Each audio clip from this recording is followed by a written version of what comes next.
Today is December 11th, and I'm very excited for the conversation we are having today. It's a little podcast crossover live stream action we got going on, where we have Alessandra and Carlo from the Democracy Innovators podcast, and Jamila and myself from the Governance Futures podcast. We realized earlier in the year that we were both in same kind of metagov and governance related circles, and yeah, I know when Alessandro, when you reached out and I checked out your podcast, I got super excited. I'm like, oh my gosh, these are very much some of the conversations I hope we were having. And yeah, it just seemed like a no-brainer for us to at least be friendly. And I'm glad that, it's gotten to this point. So yeah, really excited to get to kind of present both of our podcasts and what we're working on, what we're all about, and then just have kind of a discussion reflecting on this year, why we started, what we feel we accomplished or where we got to this year, and kind of look forward to what are the kind of conversations and dialogues we hope to be part of and to seed or nurture next year. And then we'll show off a little tool because we also think conversation is great and we love hanging out with other gov nerds such as ourselves. But at the same time, we also feel like there needs to be some kind of action and tangible steps to do. So this is just a small attempt at doing that. But yeah, I think we can just go ahead and get right into it. And yeah, Alessandro, if you don't mind kicking us off with kind of a brief, introduction. How do you present yourself and what you work on? And, feel free to take a minute or two and even just get right into like, what was your journey getting to where you are as well? So yeah, Alessandro, please. Thank you, Eugene, for your kind introduction. Yeah, my name is Alessandro from Italy, and with Carlo, I'm doing hosting the Democracy Innovators podcast. That is a podcast that started more or less 1 year ago. And my background is actually in history and computer science. So I thought that in some way was fitting for this podcast. And I'm very interested by the intersection, of course, of technology and politics. And yeah, I was thinking also recently why and when we started the podcast, like because me and Carlo, we actually never met in person, but we met because I saw his advocacy project, and then we got in touch and we had many calls discussing about what we could do together, and then yeah, we started the podcast, and yeah, I don't know, Carlo, if you want to say something also. Yeah, I can add in here. So first, I'm also like really excited to have this collaboration because it feels like we're coming here together with a kind of same or very, very similar journey and goals. It's really cool to have this together. And I'm originally actually from Germany, but I'm living in Sweden for I think 4 years now already. And my background is a little bit diverse actually in a sense. So I studied psychology, but I also studied physics. I studied statistics, and I did my PhD in computational neuroscience, and then somehow switched to collective intelligence research in a way. This is mainly caused by I felt like through all my life that like making democracy more efficient is a very important topic, which became just much more important. And at some point I decided to kind of switch and focus more on this, which was actually also like fueled kind of by the fact that we had a project and some idea running already for a longer time that I'm now focusing on. And yeah, as Alessandro said, like we met at some point. As Alessandro said, he contacted me, and then I think for like 9 months or so, we were just in loose contact, meeting from time to time. I think it was like, to say it actually in kind of Alessandro's words, we were, I think, at the same place at the same time, with a similar status of our path in a way, both kind of looking like what direction can we move on. And yeah, after some time we identified that this podcast thing would be a cool combination. While it's a little bit different, like in your case, Eugene, and Jamila, it's like for us more like Alessandro's doing the interviews, I'm doing all the background work, like I'm doing the thumbnails, contacting the guests, making sure that they're happy with the titles and thumbnails, and stuff like this. And also I'm also listening to all the episodes, doing the chapters, descriptions, LinkedIn posts and stuff like this. So I'm a little bit like, we have a little bit shared tasks in a way, but this works quite well. So far we're very happy with this. Yeah, I think that's for now from my side. Yeah, thank you so much. And I will just quickly comment, as you know, as fellow podcasters, so many folks don't realize all the invisible work around it. And granted, it's gotten easier year by year, especially with a lot of the new tooling. But if you haven't tried it, yeah, feel free to, and you'll be pleasantly or not so pleasantly surprised by all that additional labor around it as well. So yeah, very much makes sense to have the kind of split that y'all are mentioning. But to kind of keep the intros going, Jamila, do you mind hopping in and yeah, telling what you're up to and kind of how you got to where you're at too? Sure. Thank you so much. So I don't know. I was thinking recently, it's actually next year is going to be 10 years since I'm in crypto. I feel like I'm an absolute dinosaur and it just feels surreal. I don't know if it's a good or Hmm. bad thing that I've actually never worked outside of crypto. I don't know. I mean, I did have a bit more corporate experience, but again, I started as a lawyer and I was consulting on crypto projects. So then I tried myself in research, and I'm still doing my PhD.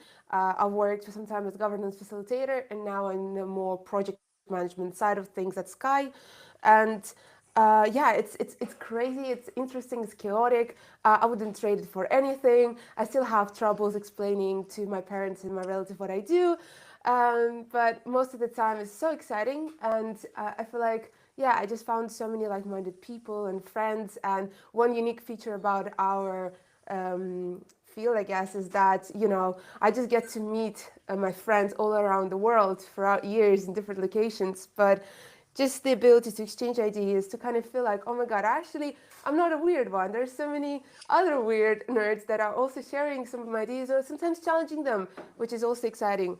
And personally, yeah, I just have a lot of things to thank, like crypto community and just so many learnings that I've taken throughout those years. But yeah, 10 years, it's actually quite crazy. I've seen some drama in many DAO spaces, especially. But if anything, it only reinstated my desire to continue growing and working in the space, hopefully contributing to something good. I love seeing people coordinate, like human coordination and just like solidarity and, coming together for some shared purpose to do something great together is just so inspiring. And it could be as small as just, some, I don't know, some very local grassroots initiative to something like bigger and ambitious, but just seeing people coordinate, work together, regardless of their backgrounds, regardless of where they come from, is just so inspiring to me. So yeah, it's messy out here, but I love it. I wouldn't trade it for anything. So yeah, what about you, Eugene? How did you how did you manage to stay in this place for so long? I also know that it's definitely not no. I don't know. How long have you been in this space? But based on Same, my 10ish. sensation of yeah. Yeah, 10ish years. Yeah, I think I at some point I looked it up, and it was an intern at a previous employer when I was still in the corporate world was like, "Hey, have you read about this Bitcoin thing? Like, I think this you'll find this interesting." Um, and yeah, it still took me a few months to actually get there, but it was yeah, roughly end of 2015 when that initial putting it on my radar happened. One quick logistical thing before I keep answering the question. If you are hanging out with us on and watching on YouTube Live, I am keeping an eye on the chat on YouTube. So if you do have questions, things you want us to ask each other, you want to directly ask all of us or one of us, please feel free to do so in the YouTube comments or tweet at us. And yeah, we will do it on the YouTube comments. That'll be easier to manage. I can only look at so many things at the same time. But yeah, so to answer the question, so yeah, I mean, it took me a while, somewhere in like the 6, 7 years into my experience out of undergrad, to realize that governance was the thing that I got really excited about. And I started kind of realizing that as I started learning about the DAO in 2016 and around the same time, I don't know how many folks remember, but there was also just questions of and regulatory changes in the states on the ability to do equity crowdfunding and things like that. So it was just a time when kind of communal interaction was happening in a different way, and so it was able to coordinate around things like venture capital or communal decision making in some kind of financial linked way that was novel. And so I started working on a project called EduDAO, which I know there's an EduDAO out there now, and apologies for confusion, but new spaces, same names. But our version of EduDAO was really trying to work on how can we create a DAO crowdfunding platform specifically supporting schools and nonprofits, where the governance of what is allowed on the platform and not is managed within the neighborhoods.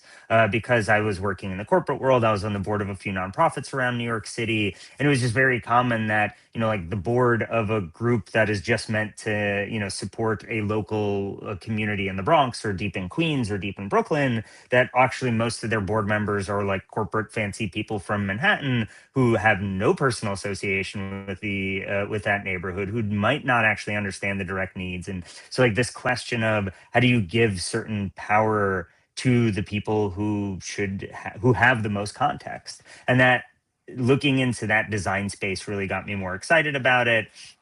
I decided to go back to grad school after that, do some public policy learning to kind of round out my own knowledge.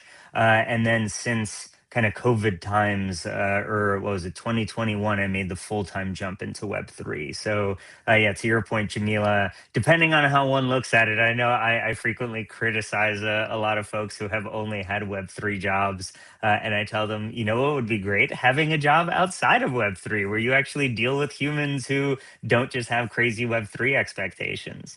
But I mean, the essence of what really got me excited to like do governance in Web3 has really been rooted around being this testbed for democratic innovation, and this idea that you may have whatever feelings you have about like most of crypto and the fact that we're doing like finance things on new infrastructure and yada yada, right? There's the separate camp of like cypherpunk ideals. There's obviously a lot of other groups, and actually through MetaGov, we've had this like a political party mapping of Ethereum and a couple of years ago. So you could, I'll try to find that and link to that. But yeah, it still does present this opportunity on the governance side where we can kind of hopefully speedrun experimentation to see how we could do better at coordinating. And coordination is just like one of the fundamental elements of us as a species, because what for me differentiates humans from a lot of other animals is our ability to coordinate. And right, like opposable thumbs and language and all those things are like very useful tools to like amplify that coordination, but it's really the coordination that just seems, at least from my perspective, like so essentially human.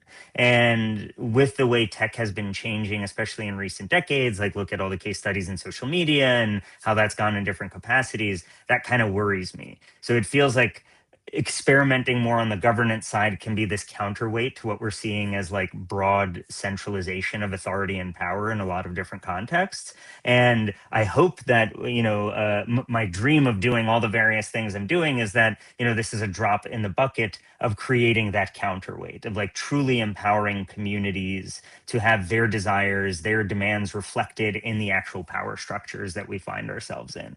And in crypto, you could totally criticize us of like we're just doing that for fake internet money treasuries, and sure, that's a valid criticism. But nonetheless, given it's this weird test bed, right? There's also technically less risk to society at large if we fail, which is much more comfortable than like if we mess up a presidential election.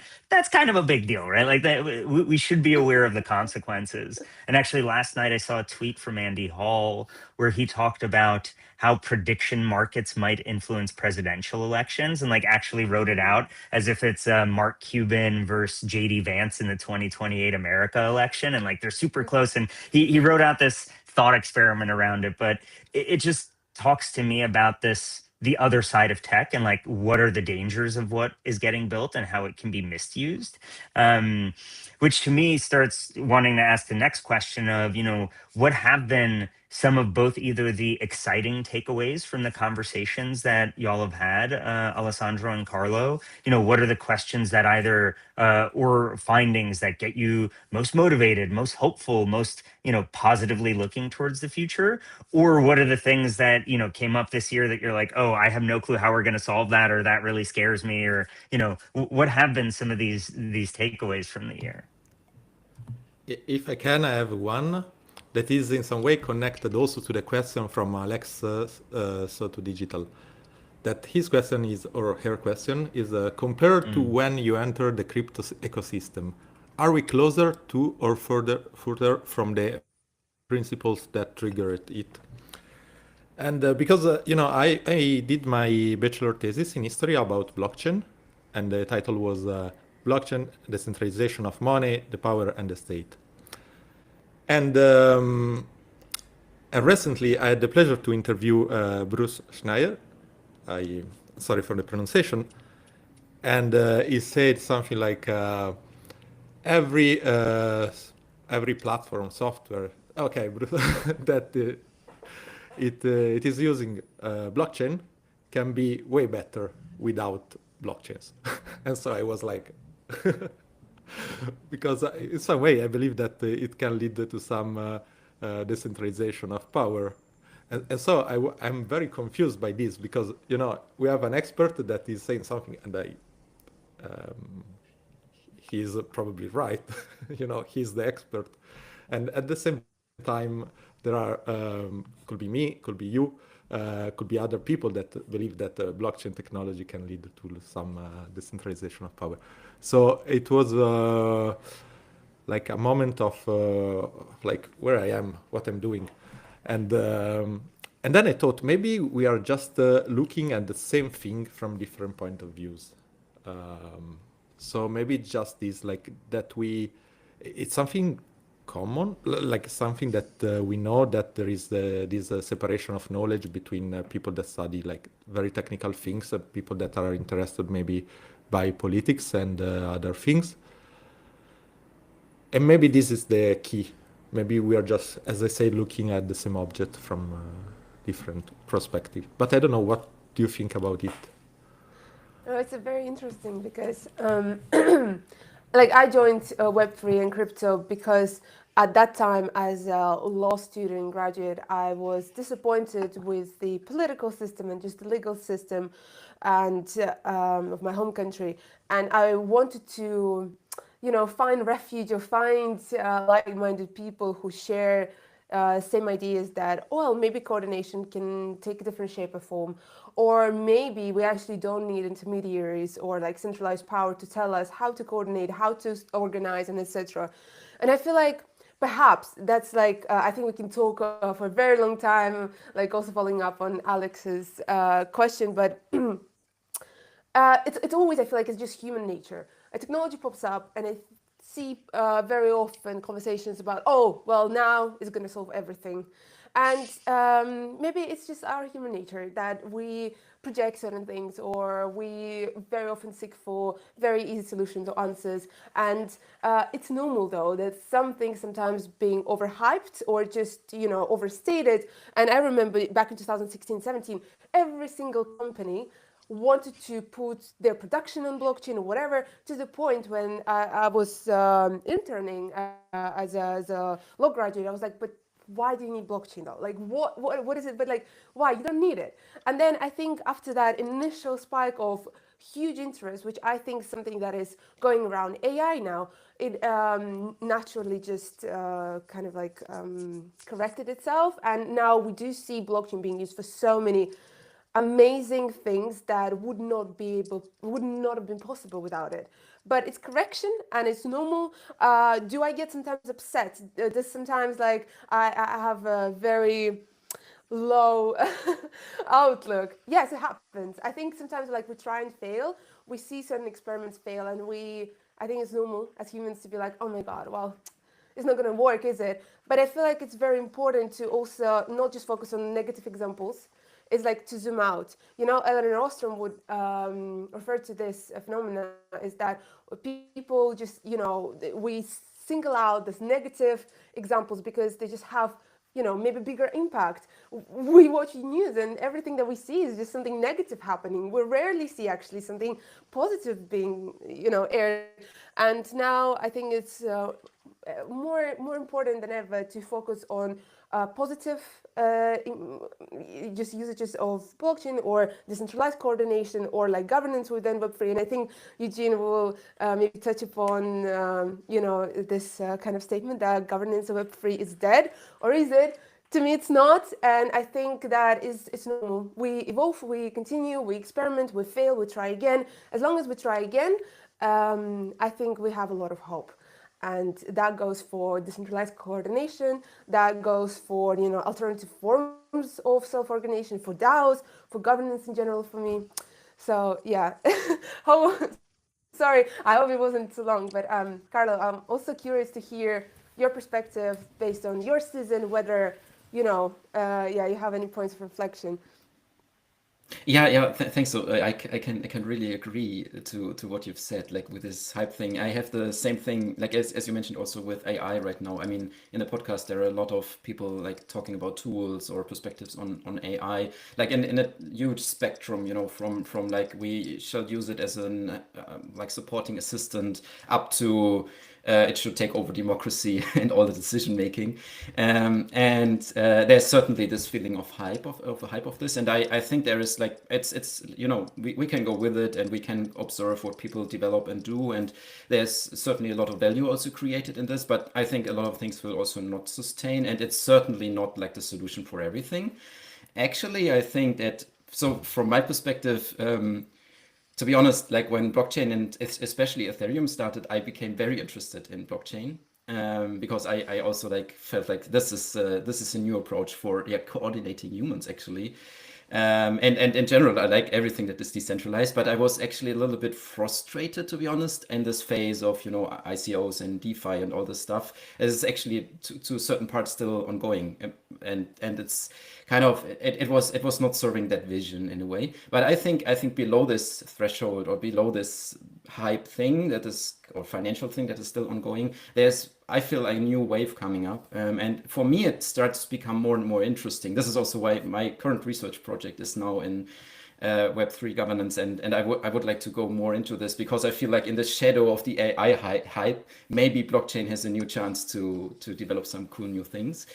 But otherwise, I think one of the most important learnings from the podcast is that there are really the people who are able to think fully beyond hypes. Like there were this Robert Bjarnason, for example, from Iceland, or Gerd Lovik, I think he's from Netherlands. They are like in this civic tech field, even before it was called civic tech, like 20, 30 years ago. They started, like when the internet came up, they started to think about, can we do governance, democratic decision making, and so on online. And I think it's very interesting to hear also to these voices, because they are like a little bit more immune to these hype cycles and focus more on the long-term direction of everything. And this is actually kind of a learning to see that there is this long-term perspective, and it heals and helps to come over this very hypey thing in a way. And maybe one more thing to add is like when you observe the AI, like how AI has developed over the years. Actually, like when ChatGPT came up, it was, for me, it was like the end of the hype in a way. It was the convergence point of several, I don't know, tens of years. I mean the perceptron model, which is still the basic element kind of deep neural networks, was developed in the 1950s, and from then on, people developed like more algorithms. The computation came up, and it was more powerful, and deep neural networks came up, and so on and so on. And for me, like, ChatGPT is kind of the end of this AI cycle in a way, and now we kind of experiment the effect on society of AI. But from a technological perspective, for me, it's actually the end, and this is also quite exciting, of course. For me, this is also kind of an important kind of perspective I got from the podcast in a way. Yeah. Maybe Eugene. You have perhaps And also quickly, some does thoughts on one this. cycle ending inherently imply another cycle beginning, or do you see a bigger end with that? The way you're framing that Chat GPT is kind of the end of the cycle. No, no, no. Of course, there's a new cycle beginning. I think so, but I think it will take longer than many people like communicate this right now. So I think in this current hype, people tend to like communicate that there is a lot of things coming up in the next 1, 2, 3 years. But I feel like when you listen more closely to the experts in a way, to those implementing the networks, they are more saying like, yeah, there will certainly come. There's more to come, but it will take more time, and there is a lot more we have to understand. And especially like from my background of like coming from theoretical computational neuroscience, all these AI systems today, they are like highly inspired, of course, of how the brain works, but only inspired. Like they are very, very far away from how the brain actually works.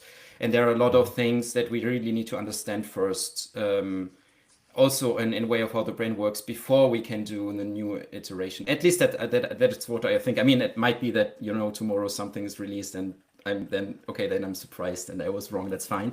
But I think the most probable way is that it will take some time until there's like the new big thing is coming in a way. Yeah, for sure. I guess in that sense, and also to come back to Alex's question on the principles. I mean, one thing aside from the principles, it feels like from that hype mentality, we're a couple of years from mainstream adoption has been like the mantra since 2015, 16 in different ways.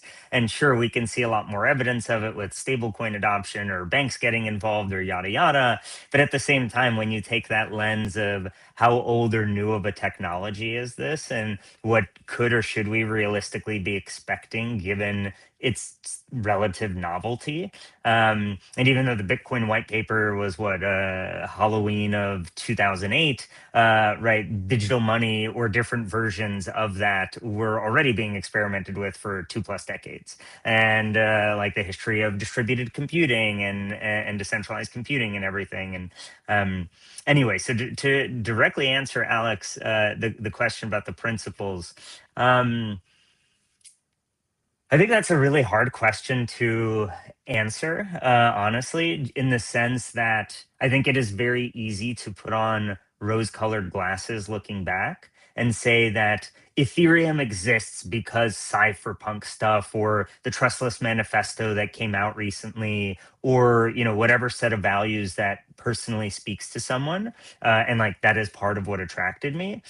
But I think we need to be cognizant of the reality of at least the adoption and the rollout, right? I don't want to go to like full conspiracy level of, well, if you look at the specific encryption algorithm under Bitcoin, the only other group that was using that at 2008 was the NSA. So Bitcoin is an NSA site, right? Like, not going down that rabbit hole. But at the same time, right, we have to recognize that any tool has positive and negative adoptions, right? And people who just wanted to launder money more efficiently were excited about crypto as much as people who were on the cypherpunk ideal side, right? If you look at, yeah, and like, so there's a lot to unpack there, and like who were actually what were the types of principles that existed? What were the buckets of views in, say, 2016 versus 2026? And I think that would be a very interesting comparison if we could do that.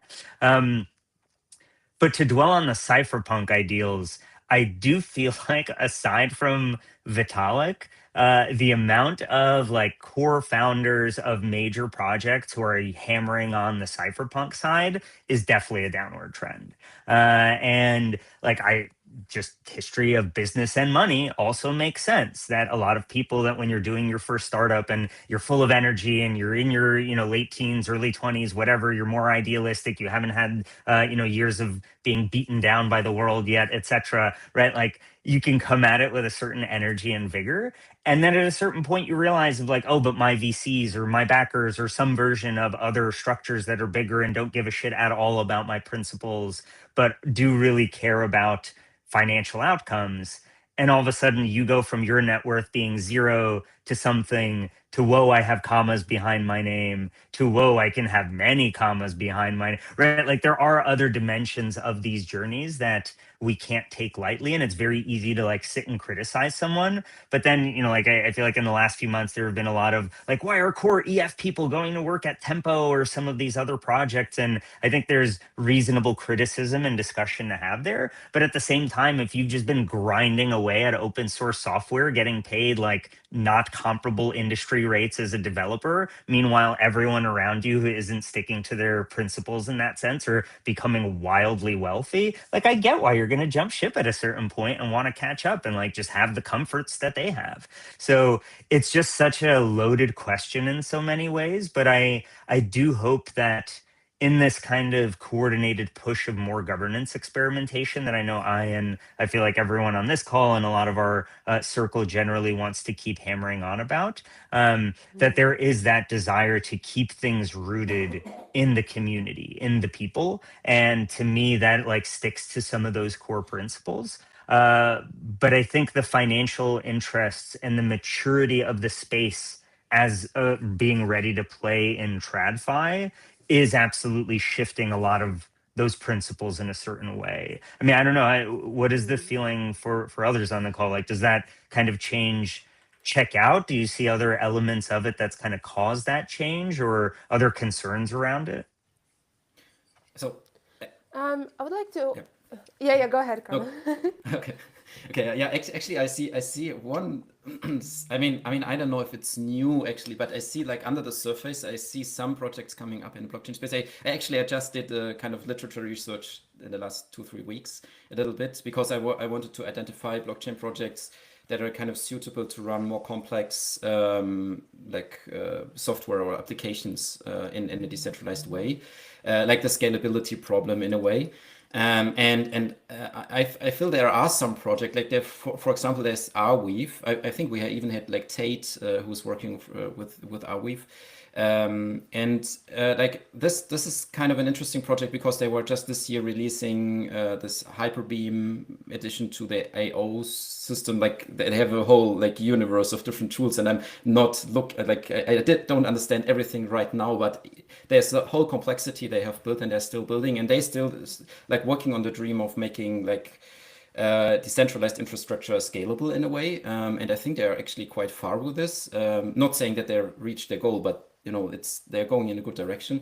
And like when you look at projects like Ethereum, I mean, I think they kind of, yeah, they are not any more on their way of like fulfilling their original goal in a way, but only in terms of practical terms. In terms of theory and thinking, I'm really happy to feel like from Vitalik, for example, every time he's present, he's still communicating this original vision, and this is kind of cool. So it's still there in the like high level projects.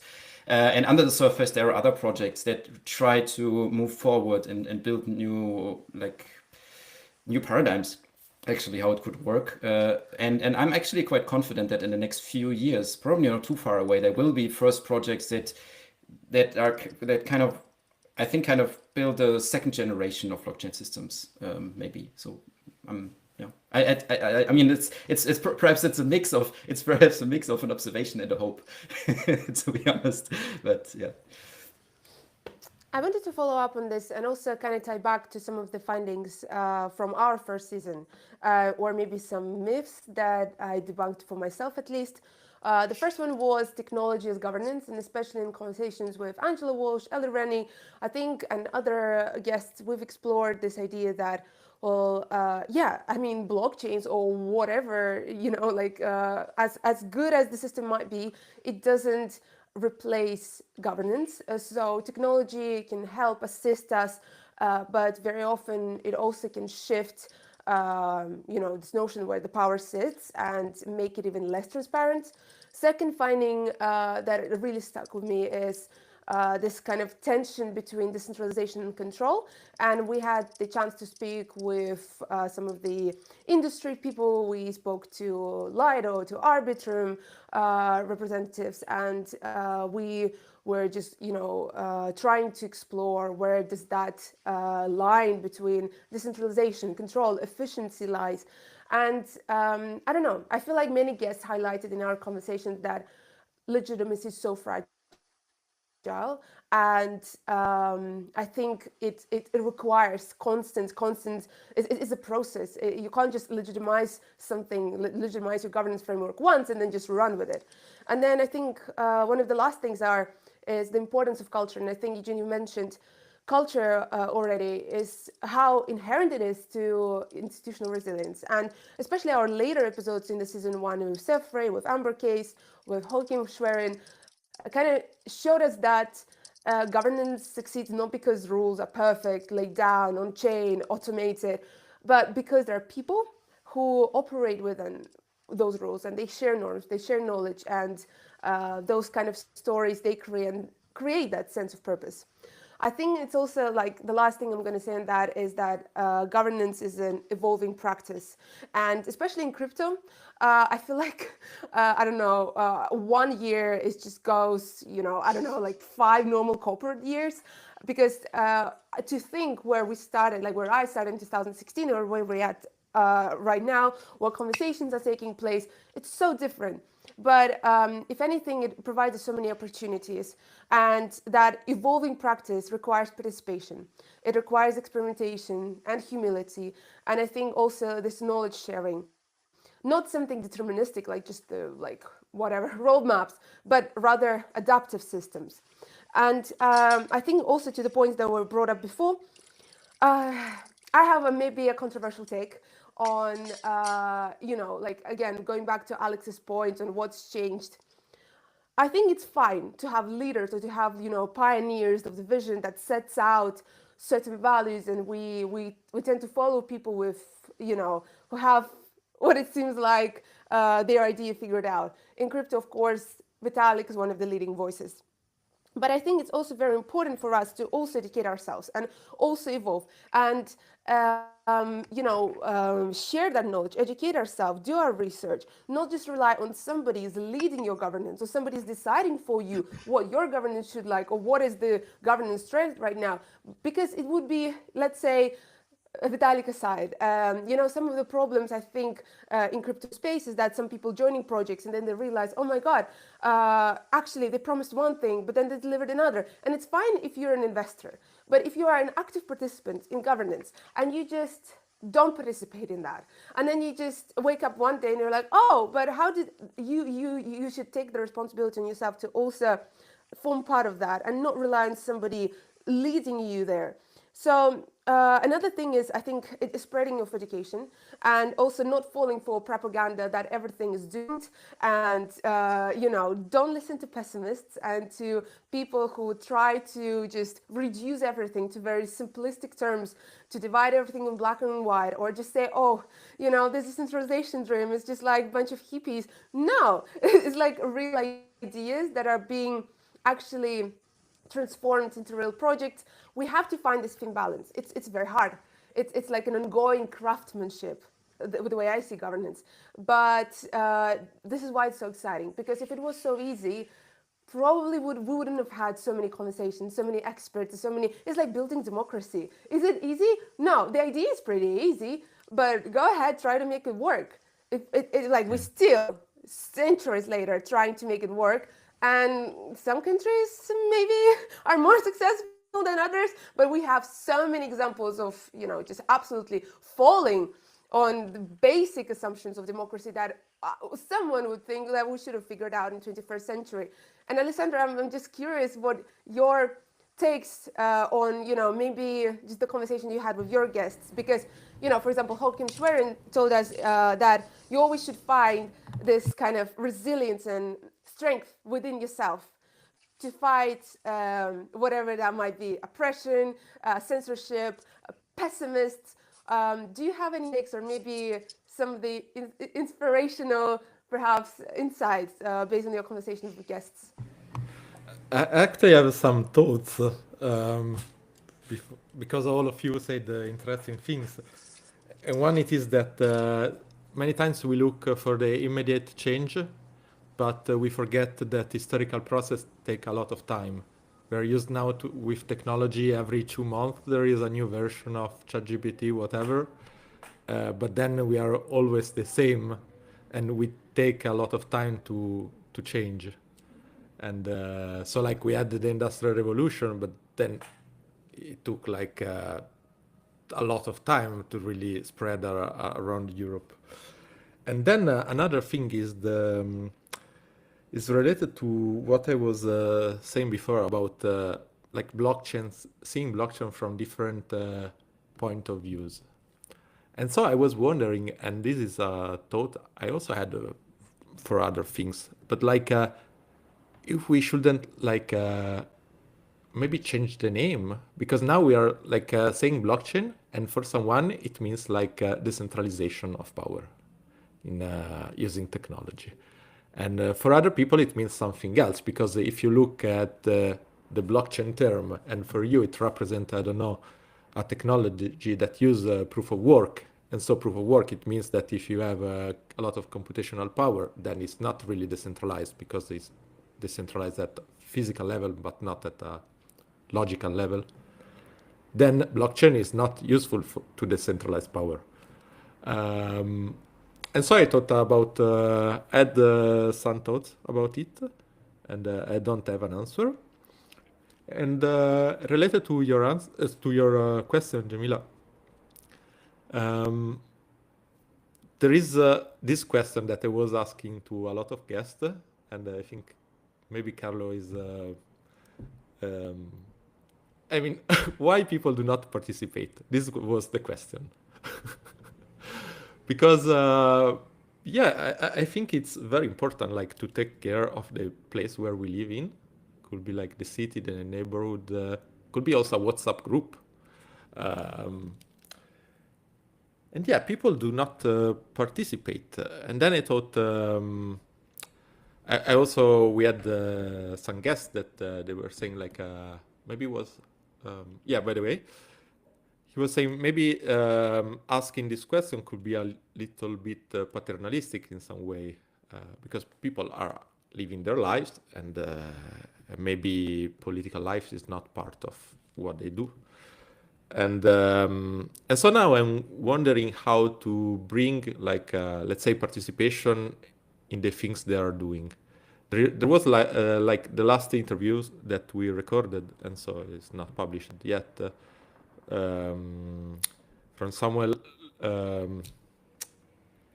Low. Yeah, I'll take the name. By the way, we were saying that politics is unsexy, while music, it is sexy. And so, I mean, people are not participating in politics, but maybe they're participating with music. And so I wonder, like, how can we, is it possible to bring, like, politics into music? So I don't know, people dance at the same time, they decide something, they participate. So I don't know, actually, why people do not participate.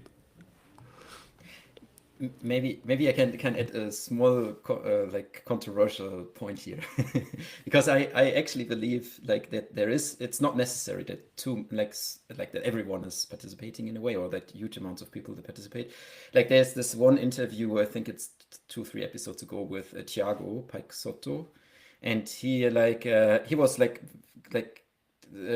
saying clearly that all this like political tooling and algorithms and stuff like this is all kind of, I mean, it's a little bit, I'm over pronouncing this a little bit, but it's kind of useless if it's not backed by a social movement that is kind of fighting for the results that are coming out, or for the changes that are needed. And there is actually research, like there's this from political theory, there's this 4% rule. I don't know if you're familiar with this, like that in history there's always like 4% of a society necessary to kind of organize for or against something to make change happen. And I think this is for me, this is kind of, which is the threshold, which is required actually to bring 4% of people of a society behind one goal, and then there's change that can happen. I mean, this itself is already hard, 4% of a whole society that is kind of engaging for the same thing and aligned with the same idea is already a very, very hard thing, but it's much less hard than having 100% bringing behind the same goal, because most people, they are not willing to participate. But I think the good thing is they're also okay with like whatever is coming out, and if they are not okay, they still have the opportunity to participate. Yeah, so actually, to be honest, like maybe putting this in, also framing it into this direction, like the interview with Thiago was also quite interesting from this perspective, and like, yeah, understanding it from this side. Eugene, do you have, I feel like we spend so much time talking about like just participation in crypto space as well, how Yeah. to incentivize people participating, but just being mindful of time. I know that we have something prepared. Would you share what are your also main takes and something that maybe you would hope to see going forward in your work, or maybe in the next seasons of our podcast? What is something that maybe was like eye-opening, if there was anything? Yeah, I mean, and hearing what the three of you were saying right now made me think of a few points, which both relate to kind of takeaways from the pod and just generally. But one element of it is relating to the culture is like governance as a skill and not just a process and thing we partake in. Like governance is a muscle you also need to train, right? I feel like that might sound silly, but I can't imagine. Rather, I know for a fact I am not the only one who, after adding social isolation to their life during COVID, and then you start interacting with people and you're like, I forgot how to be around people. I feel like I'm super weird right now. And like you need to relearn how to be with humans, right? The social side is inherently part of us, but the less we do it, the less that muscle is trained, right? So I feel like a lot of the reality of being like a governance designer of a governance system to a governance practitioner, especially in Web3, you assume that people are fit enough to go run a marathon with you right away. And then you realize and talk to them, and you're like, oh, you haven't been running at all, nor do you want to. Right. And then all of a sudden you're like, wait, so what am I designing for? Right. Like I'm designing for the marathon runners, and I have a bunch of people who don't want to go for a run. Right. And so like there is that inherent dissonance. And I've been trying to scramble and remember the book that I listened to this summer that gave the 3 to 4% stat that you were quoting, Carlo. But yeah, like seeing that from a network analysis perspective of social change is so fascinating, right? And we don't need everyone in the world to be on board with the movement to be meaningful. We just need to find that right 3 to 4% to start with. And so, getting to the what do I hope we can work on, whether through the podcast, whether through other, through MetaGov work or through work at Octant or kind of anything else that I'll be up to next year, for me is trying to get at, how can we build a community of practitioners from the researchers and the people building the systems? How do we nurture those connections better so that research isn't happening in isolation, so that we're doing research on the tools and experiments that we're running and creating iterative feedback loops so that we can all move a little faster without having to break things and learn as well as possible, just about minimizing the kind of time of doing it alone as opposed to in a group. I also really want to highlight deliberative processes, right, which very much is going to be a segue to this tool that I want to show, because I think it's very easy to think of like, oh, well, I'm not running a government, so why do I need these bigger deliberative tools or whatever? Like, I just use this tool for a 10-person strategy session over the course of a week, and everyone gave me feedback of like, this is super insightful, right? So like there's just different ways to think about how do we get the information that we need to make the best possible decisions, whether you as an individual, whether you in the role that you play in your communities, or you as someone who is nurturing a broader community or movement. And so like seeding that culture alongside building these communities of practice is kind of very much at the core of it. And for me, thinking and taking more of a product lens or experimentation lens towards governance feels like a thing that we are going to go slower if we don't take that lens in the short run. Of course, we can't just assume tech will solve our problems. I'm not promoting pure blind kind of techno optimism, but I do kind of, if taking like the EAC, DAC kind of view of, like I'm not blindly techno optimistic, but I do think tech is an important part of solutions. And so the better we define the problems more clearly, the better we bring the right people together to have their voice heard as part of that process, and we iterate, hopefully the better we will get to, better tools, better processes, while nurturing that culture and movement that will pick up those tools and processes. Because you also, right, I feel like BLM back in 2012, Occupy Wall Street, like when, or sorry, I was thinking about the Occupy movement in like 2014-ish, my apologies, I butchered timelines. But like when Occupy happened, like there was so much energy and hope around that.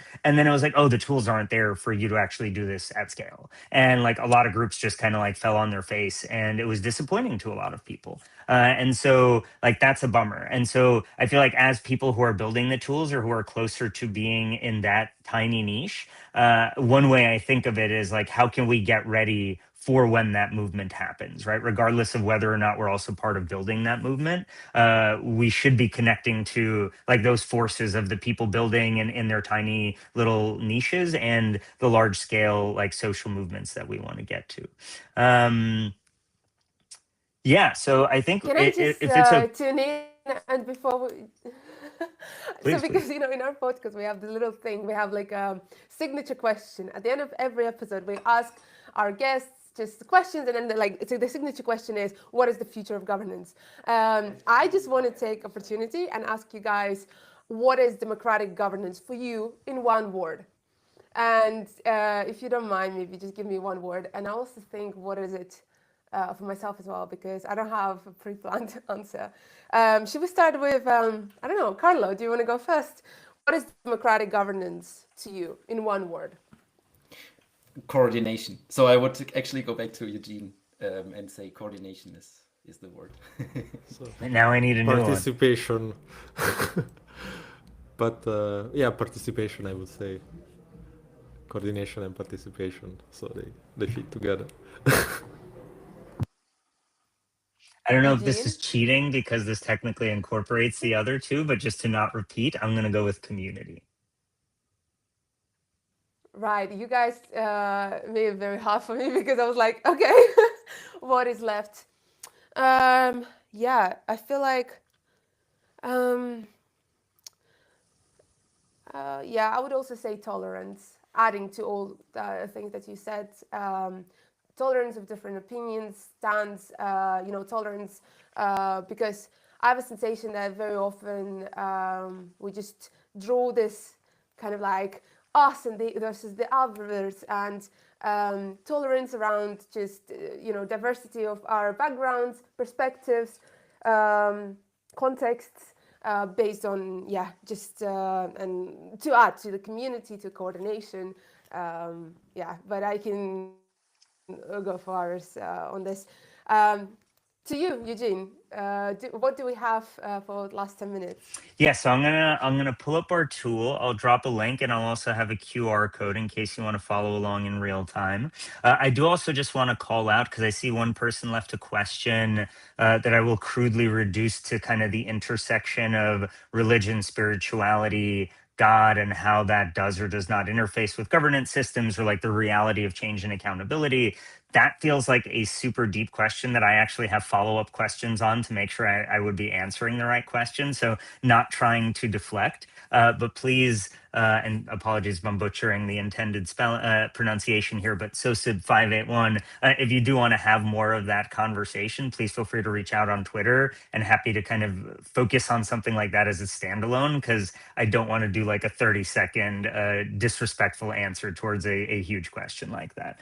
But yeah, let me go ahead and screen share. Let's see if this works. You should be seeing a QR code shortly. So if you, for whatever reason, don't have access to the link that I dropped, which you should see regardless of if you're with us on Riverside or YouTube, you can access this via this QR code.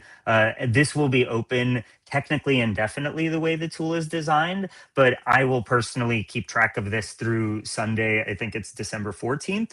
And then we'll try to do a tweet on our side with GovFutures podcast of some screenshots of like the results by early next week. So if you have time in the next 3 to 4 days, assuming you're watching when this came out, please jump in and check this out. And yeah, come follow us on Twitter and hang out with us beyond. All right. So the way this tool works in general is you have a bunch of seed statements. So my preferred way of using this tool is to scroll and generally get a sense of all of the statements. And it is important to note, at least the way I think about this, like you need to agree or disagree with the statement in its entirety. Like when you are designing this, as the designer of filling this out, you should be very particular with your words, and you should intentionally make it, you could make it opinionated, right? There's different ways of doing it, and I'm unaware of a best quote unquote way, but I am a fan of being very pointed so that if there's disagreement, you can unpack like specific words as well. So I like taking a look through this, and you'll see the seed opinions were the ones that were put in initially, right? Carlo added here. You could actually add any of your own opinions. So not everyone will be able to answer it, because if you only add an opinion on Sunday, it might take a minute for people to find it. But once you've gone through, you have a sense, you're going to go through and agree, either disagree with this statement, you're going to be unsure, or you're going to agree. So, I mean, the UI is very simple, right? You either disagree with a statement and you see the other results, and yeah, kind of answer however you see fit. So I don't think it would be exciting to just watch me do that, but let me jump to show you the results of a different one so that you could see what happens when people actually fill it out and why this can be useful for folks. So I'm not going to go into like the full unpacking of Agora, though their team is amazing. And this is Agora Citizen, agoracitizen.app. There's also a governance tool, Agora for governance infrastructure in Web3, different tools. So we're specifically talking about the Citizen app here. But you can have a summary where you can effectively, get this broad overview, but you could get this kind of common ground or divisive views, right? So what did the people who respond most agree with or disagree with? And then you can actually, and sorry, my zooming is being weird, but you could click in and see of the total participants, how many agreed, how many disagreed, how many were unsure.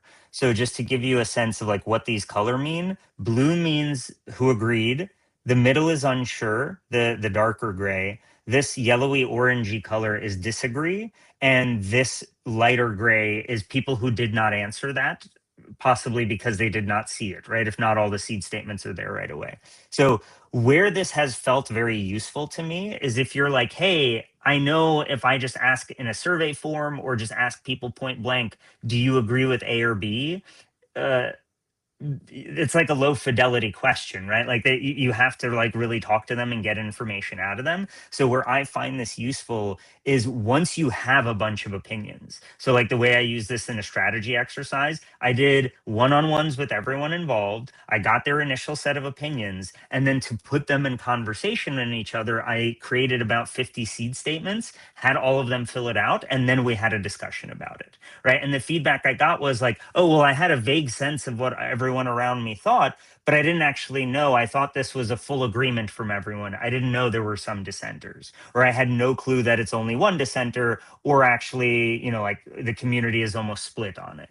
So that's where I think this kind of tool can really be powerful. And I wanted to showcase it, especially for the Web3 crowd, because that tool is a fork of Polis, poll.is, which is an amazing tool. And I feel like the OG in that direction. And what they forked it for is so that you could actually link it to ZK-based identity solutions so that you can have privacy preserving verifiability of that real people are the ones filling this information out, right? Because us doing this kind of sentiment gathering on the internet about a thing that we're just want to get a vibe on is one thing. If you're using this in a political process with your citizens, right, you probably want to make sure there aren't a ton of nation state bots influencing that kind of discussion.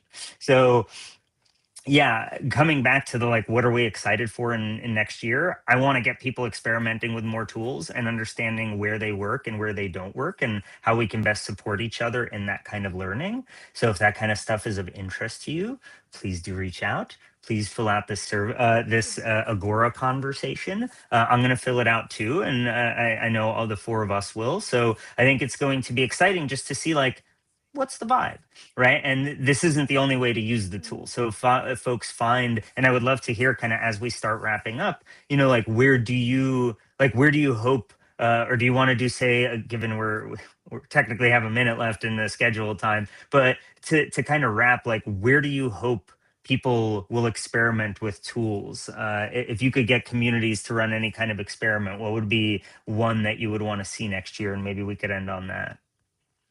I don't know who wants to take that up before I popcorn it to I someone. just wanted to add to Polis. I mean, I have to say, Agora is a better UX than Polis. No shade. We love Polis. But I also wanted to add, for people who are unfamiliar, it's not just like a tool on the website for just nerds to play around. Well, it is, but it also was used, for example, by Taiwan. And back, if I remember correctly, 2014, 2015, and around 200,000 people took part in that. So it's not just it can actually be used to engage community and even larger groups. So for me, the tools that I want see experimentation. I don't know. There are many amazing tools. Many. Most of them are AI driven. I will add a controversial opinion. I actually want communities to experiment with, like, in-person meetups, or just creating together by sharing a meal together, or going to a hike together, or doing something that is born out of human face-to-face connection and collaboration. So sorry, that wasn't very much in line with technological tools, but I just wanted to leave it out there. What do you guys think, Alessandro? Yeah, I was thinking that maybe both tools are needed, like because I'm also very excited by the tools like Polis or like similar tools where you're, yeah, I mean they're awesome, and but I also think that in-person events could be like the way, because in some way we are maybe using technology too much, and I realize that it's crazy that I'm saying this because maybe it's just me. I'm using technology too much. Uh, but yeah, and I'm also moving like towards some software that I'm prototyping that are uh, maybe similar like to citizen assemblies, so where people like see each other in face and they talk. And this is in some way related to what I was thinking about people that dance and participate, because I totally agree about the just a small percentage of people that agree and are coordinated between each other, then they can change the world in some way. And but yeah, people like are discussing about politics every day. It happens to me with my friends. I see other people that are like discussing about capitalism, socialism, and the future, the past, and so on. And what if we are able like to in some way extract that richness of and so this is yeah, what I see when you, Jamila, you were saying about in-person events. So I don't know, it's a mix between in-person and in-person assisted. Yeah. But are we live? No. Yes. Okay. Yeah. But we have to wrap, though, unfortunately. Carlo, what is your opinion? Do you have any tools in mind that you would want to see more experimentation with going forward? I keep it short. So for me, also the conversational part is the important one. For me, it's also okay like if tools provide like video calls and whatever, but like the core deliberative conversational part, debating with each other, is really like what I would see more, kind of beyond AI and beyond just voting in a way. Like the tool I'm working with, like the Evocracy protocol there, I'm implementing also kind of a tool for it where I'm testing the Web3 governance thing with. Is also more on this side of conversations instead of like just voting and AI. And I would like to see more in this direction and also try out more in this direction, to be honest. Yeah. Thank you so much. Eugene, over to you to wrap our live. Yeah, no, this has been wonderful. I know I super enjoyed the conversation. I hope the folks tuning in enjoyed as well. So I just want to take a moment to thank Alessandro, Carlo, and Jamila for joining us for this. This is super fun. Hopefully more to come from many different directions going into next year, both in terms of conversation and experimentation. So yeah, if anything we said was exciting to you, please make sure to follow our podcast to hear more about our conversations, and also to reach out to us. Yeah, we're very happy to work with others and put our money where our time is being spent, and not just building tools or processes or researching them, but actually building that muscle and building that culture and practice around it too. So yeah, thank you again to everyone, and super excited to have more in the future. Have a good Thank you rest of the so day, y'all. much.